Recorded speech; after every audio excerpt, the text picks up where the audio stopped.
Assalamualaikum warahmatullahi wabarakatuh. My name is AMIESHA FARHANA binti MUHAMAD Shahrun. My matric number is 0211103143 and my program is Bachelor in Islamic Studies. My lecturer's name is Madam Norilia binti Muhammad Norbi. Today I will give talk about the advantages of charity. Today we will through 3 or 4 topics. And I hope you guys will enjoy my presentation. So we will continue to general purpose and specific purpose. Okay, the general purpose about the advantages of charity is to get closer to Allah Subhanahu Wa Taala. Second, the specific purpose about the advantages of charity is to help others and to avoid stinginess in us. In Surah Al-Imran, verse 134, أعوذ بالله من الشيطان الرجيم الذين ينفقون في السراء والضراء والكاظمين الغيظ والعافين عن الناس والله يحب المحسنين. The meaning, those who spend both in free time and in times of need, and those who restrain their anger and forgive the wrongs of others, and Allah loves those who do good. Okay, next we go to introduction. The introduction about the advantages of charity. Do you think that charity will give you poor? Ustaz Abdullah Khairi said in his talk that Tan Sri Syed Azman gave 40 goats to orphan, then got sustenance 2 million Malaysian ringgit. In Islam, the more you give, the more you will get back. So, why should we worry about the poverty, right? Charity is a kind of gift.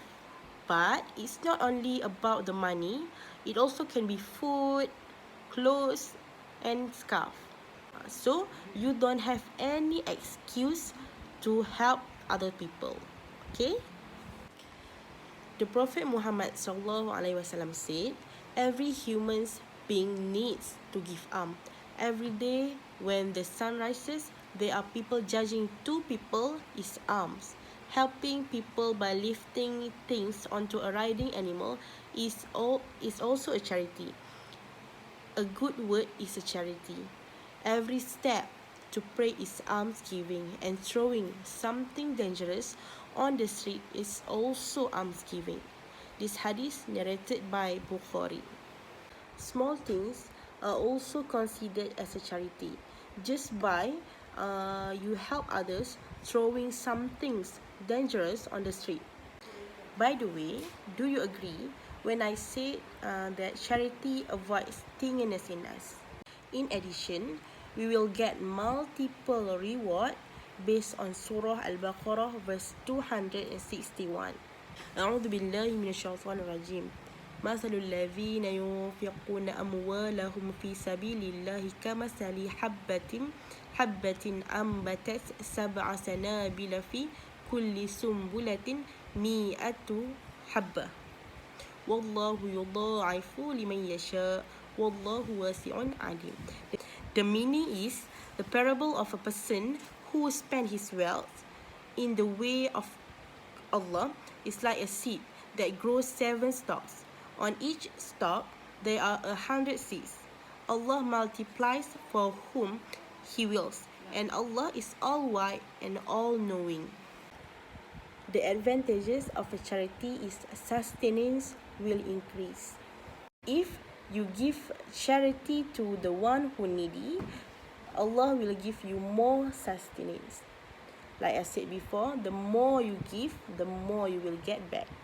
Based on Surah Al-Baqarah, verse 261, أعوذ بالله من الشيطان الرجيم بسم الله الرحمن الرحيم مثل الذين ينفقون أموالهم في سبيل الله كمثل الحبة أنبتت 7 سنابل في كل سنبلة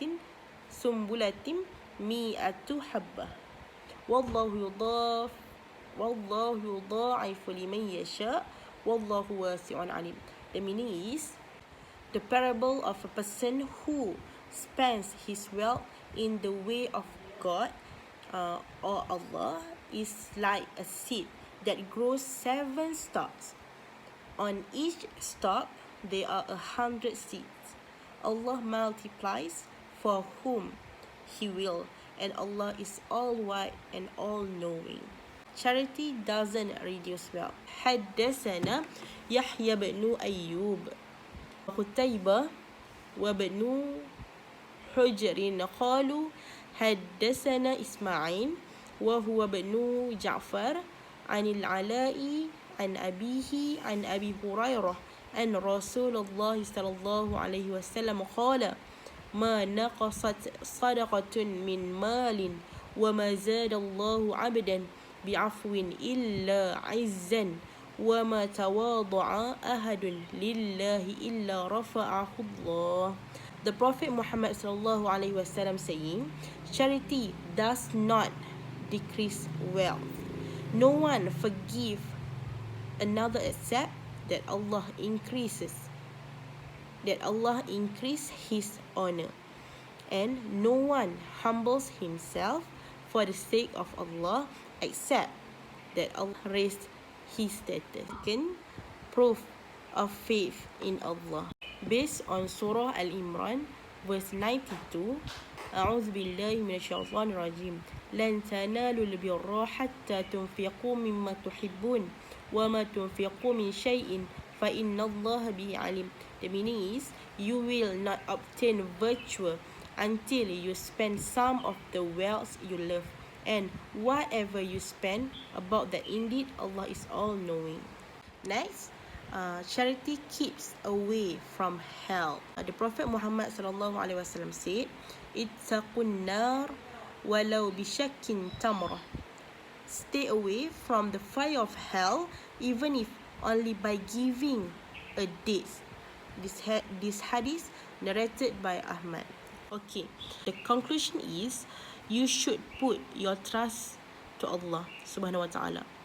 Trust that if you give charity, your sustenance will increase. It also proof of faith in Allah, and it keep you away from hell. Last but not least, we will not lose if we give charity.